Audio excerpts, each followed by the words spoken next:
मकसद का तयन। सबकी मंसूबा साजी करने से पहले इसके अज्जा को दुरुस्त तरीके से लिखने के बारे में जानना बहुत ज़रूरी है। आज हम सबकी मंसूबा साजी में मकसद को दुरुस्त तरीके से लिखने के बारे में बात करेंगे। ये एक हकीकत है कि अगर मकसद का तयन दुरुस्त ना किया गया हो तो सरगर्मियां और जायजा कभी भी दुरुस्त नहीं हो सकते।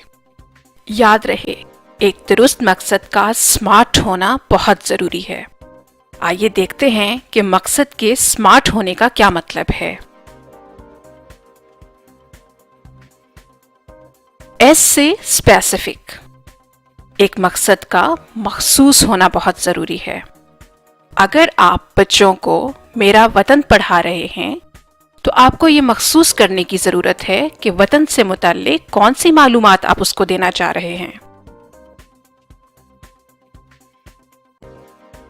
एम से मेजरेबल यानी काबिल पैमाइश।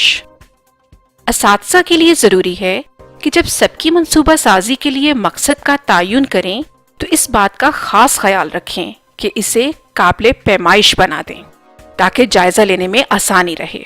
मसलन अगर आप बच्चों को जुमले लिखवाना चाहते हैं तो मकसद में जमात के मुताबिक उनकी तादाद लिखें कि आप कितने जुमले लिखवाना चाहते हैं। इस तरह जायजा लेने में मुश्किल पेश नहीं आएगी। ए से अचीवेबल या अटेनेबल। उर्दू में इसे काबिल हासिल कहेंगे।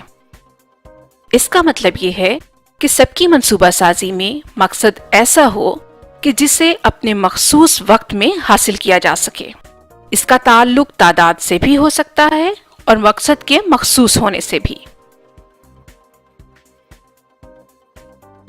आर से रियलिस्टिक यानी हकीकी। मकसद को ऐसा होना चाहिए कि जिसे हासिल करना मुमकिन हो। मसलन अगर हम किसी शख्सियत के बारे में सबक पढ़ा रहे हों और हमारा मकसद बच्चों में उनके लिए अकीदत का जज्बा पैदा करना है तो जरा सोचिए कि ऐसी सूरत में 40 मिनट के दौरान आप अकीदत का जज्बा कैसे पैदा कर सकते हैं।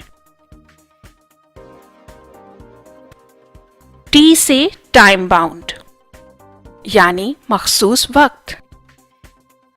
मकसद का तयन करते वक्त इस बात का ख्याल रखें कि वो उस मखसूस वक्त में हासिल किया जा सके जो आपने पढ़ाने के लिए मुकर्रर किया है।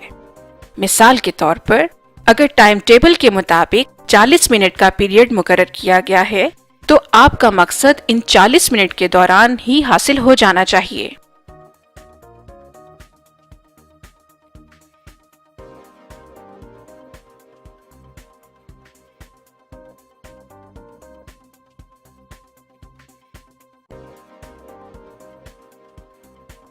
अगर ये वीडियो आपको पसंद आए तो लाइक पर क्लिक करें, सब्सक्राइब करें और अगर ज्यादा पसंद आए तो अपने दोस्तों के साथ शेयर करें।